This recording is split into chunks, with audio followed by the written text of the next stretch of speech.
Technika, akou pracujem, sa volá QHHT, technika kvantovej liečebnej hypnózy. Vyvinula ju Dolores Cannon a zdokonalil ju Libor Smetana, ktorý ma daným výcvikom aj previedol. V regresii pracujem s hladinou stavu, ktorý sa volá téta, to sú 4 až 7,5 Hz. Je to stav na rozhraní medzi zaspávaním a spaním. Je to hladina, ktorá umožní vstup do vášho podvedomia, ktoré vie absolútne všetko. Tam sa nachádzajú odpovede na vaše otázky. Celý proces je chránený od najvyšších bytostí.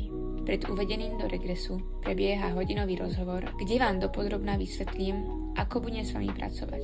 Pripravíme vaše otázky a celý proces uvediem do ochrany. Tá je nevyhnutná pri každej jednej regresnej terapii. Nepracujem online, pretože online regres nie je možné kontrolovať. Túto nezodpovednosť si nikto nemôže voči klientom dovoliť. Celý proces si budete vedome pamätať, ale je aj nahrávaný. Takže si kľudne prineste USB kľúč, kde celý regres stiahnem. Po regresii sa budete cítiť svieži, uvoľnený a harmonizovaný, pretože v procese prebieha čistenie na všetkých vašich úrovniach bytia.